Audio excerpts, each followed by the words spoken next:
Kembali Tuhan, kami diperhadapkan dengan situasi pada saat kami menghadapi yang sangat genting, yang tidak kami bisa keluar daripada apa yang membuat kami terjepit. Pada saat kami terjepit, kami tidak punya pilihan lain, dan bukankah pada saat kami terjepit, kami tidak mempunyai jalan keluar yang baik. Kembali Tuhan, pagi hari ini, biar kami Tuhan mengerti bagaimana kekuatan Engkau. Apakah kami menjadi ngeper atau jiper? Apakah kedua-duanya sama dalam kehidupan kami Tuhan? Dalam nama Tuhan Yesus kami berdoa. Haleluya. Amin. Pagi Bapak Saudara sekalian, di dalam hidup ini setiap dari kita pasti menghadapi yang namanya masalah. Dan saya seringkali menyebut masalah itu sebagai raksasa. Pernahkah Anda bertemu dengan sebuah raksasa dan kelihatannya akan menghantam kita dan menghancurkan kita? Sebuah raksasa yang kelihatannya mustahil untuk kita kalahkan, kan? Sebuah raksasa kelihatannya akan menghadang hidup kita dan membuat hidup kita menderita, bukannya hari ini, tapi selama-lamanya.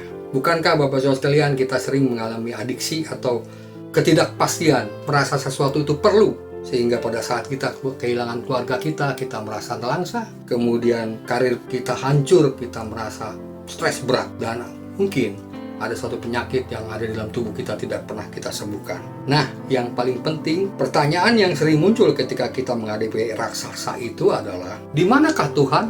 Jika Tuhan Maha Pengasih dan Penyayang, mengapa raksasa itu ada di dalam kehidupan kita dan dia tidak pernah keluar daripada kehidupan kita? Saya tidak tahu dengan apa yang Tuhan rencanakan pada saat kita menghadapi raksasa itu. Tapi ketika saya membaca Alkitab, saya menemukan orang-orang yang juga menemukan raksasa di dalam hidupnya. Mereka kelihatannya mustahil untuk dikalahkan. Pada saat Daud melawan Goliat, Daud yang kecil, Goliat yang besar. Gideon maju dengan hanya 300 pasukan melawan 100.000 pasukan. Yusuf dijual oleh saudara-saudaranya dan dimasukkan ke dalam penjara. Abraham dan istrinya sudah sangat tua tetapi belum memiliki anak. Bahkan istrinya pun mendengar mempunyai anak, dia tertawa. Musa di hadapan tentara Firaun yang terus mengejar untuk membunuh. Di belakang ketika dia di depannya ada Laut Tiberau. Apa yang dia lakukan? Kemudian Daniel dilempar ke dalam gua singa.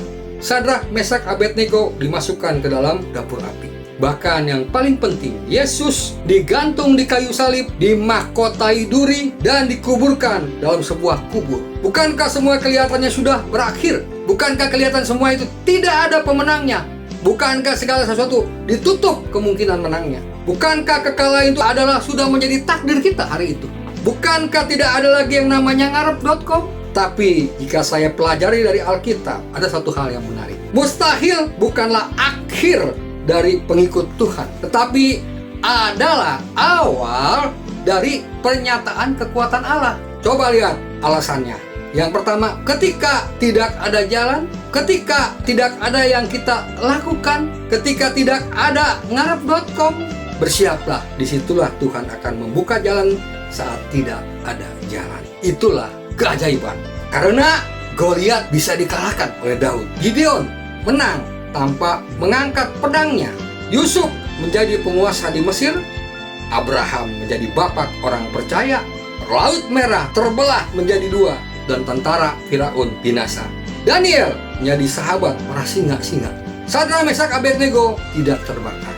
Yesus bangkit dari kubur mengalahkan maut dan dosa-dosa kita. Saudara dan saya menerima keselamatan yang tidak mustahil kita dapatkan, kan, hari itu juga. Karena apa yang mustahil bagi manusia sangat mungkin bagi Tuhan. Tuhan kita adalah Tuhan yang mampu membuka jalan di mana tadinya tidak ada jalan. Dan Dia menyatakan bahwa Dia tidak akan meninggalkan diri kita.